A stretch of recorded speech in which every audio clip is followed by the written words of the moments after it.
we call this show Living Room Sports. So Okay. I want to take you back to when you were in your living room on March 28th, 1994, and you got a phone call sitting on your couch. What do you think when you got that phone call? I'll never forget that date. You remember that date, but I'll never forget it. It was March 24th.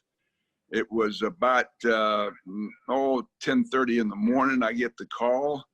My girlfriend had just picked me up. She had picked me up and brought me home from a colonoscopy. And you know what? If you've ever had one, I've had many of them. Is that you want to sleep? You have that beset. You're drugged up, and hey, leave me alone. She walks in the bedroom. She says, "You got a phone call here from Jerry Jones. He wants to talk to you." And I said, "I can't talk to him right now. Tell him I'll take the number and I'll call him back this afternoon."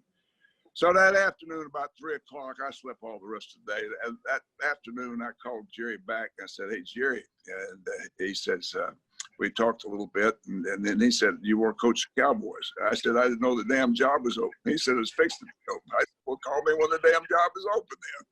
So that's how it started out. And next day he calls and said, "Come to Dallas." So that was basically the interview. Now, a lot of people are surprised by that, Bill, but the fact that, they have no idea of the relationship I had with Jerry and Jimmy Johnson.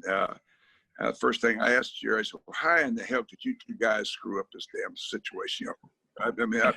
It sickens me to think two guys have known each other as long as y'all have. I knew both of them when they're 17-year-old freshmen at the University of Arkansas. I was coaching for Frank Broyles. I coached both of them, and I knew them both well.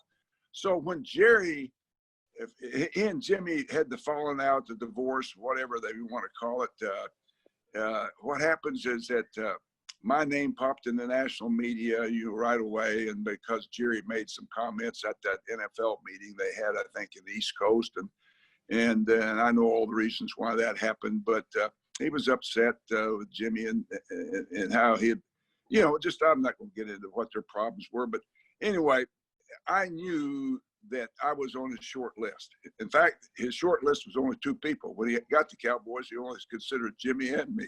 So I was not surprised. I got that March 28th phone call that morning, and in 1994 when Jerry called and says, "You want to coach the Cowboys?" Obviously, I didn't have a job at that time.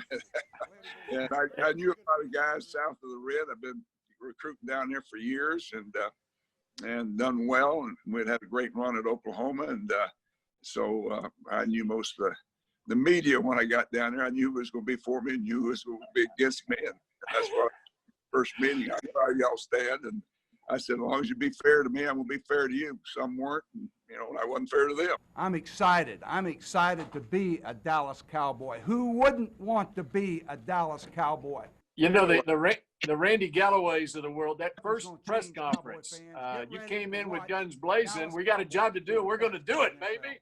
We got a job to do, and we're going to do it, baby! And I think Randy Galloway thought you still had the effects of the colonoscopy medicine. Oh, did he? No, he hadn't been around me enough to know my personality. But, really, I was the only one that got off the bus. Everybody left. Jimmy had left, and I'm the only one that came. We've got the same coaches doing the same jobs. I hope I can do as good a job as Jimmy Johnson. That's what you're hoping, and that's damn sure what you're hoping. That's why I'm here. I had to inherit a coaching staff. I knew some of those guys. I'd met them. I'd competed against a couple of them. But I didn't know them. I didn't know any hidden agendas. I know where they're going to be loyal, how are they going to receive me. But anyway, it was a tough transition, but I loved it, enjoyed it. I loved the players, great group of guys, and they did a great job. And I tell you what, if they'd done what I said the first year, don't fumble, don't throw interception, put the ball on the ground, we wouldn't have been down 21-0 the first 5 minutes of San Francisco. And whoever wins that game is going to kick the hell out of San Diego. They're going to hang half a hundred on their ass. And that's what San Francisco did. And we would have done the same. And we won 4 Super Bowls in a row. But we helped them. And I think about that and I regret that. But we win it the next year. So let's go to that NFC Championship game your first year. What was it, though, about that loss and not getting to the Super Bowl that maybe got you over the hump for the next year? Because I told Jerry Jones when Deion Sanders became free agent again after that 1 year was that I should get his ass. We want him. That's the guy who make a difference because that's what we were missing right there as a player like him and the plays that he can make offensively, kicking game, and the way he played defense. All right, so it's been now 25 years since that Super Bowl 30 win. Trophy presentation after winning the Super Bowl. The famous line from you to Jerry. Our way. Did it our way. We did it our way, baby. We did it. We did it. We did it. What people don't understand, it was a message between me and Jerry. I was looking at Jerry and said, we did it our way, baby. We did it our way.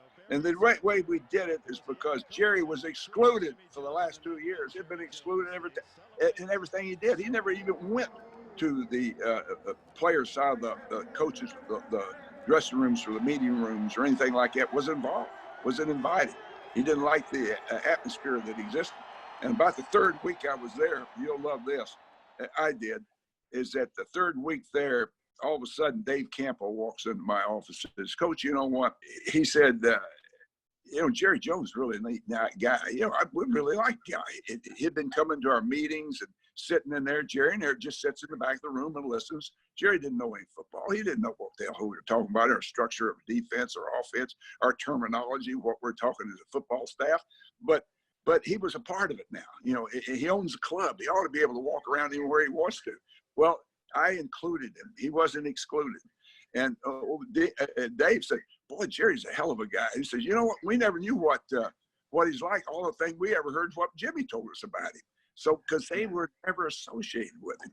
And that just amazed me that occurred. And, they're both their egos weren't Jimmy and Jerry. Why couldn't they shared something that was so good? And I just don't understand that. That's not the way I'm wired up. And obviously it wasn't the way it should have been.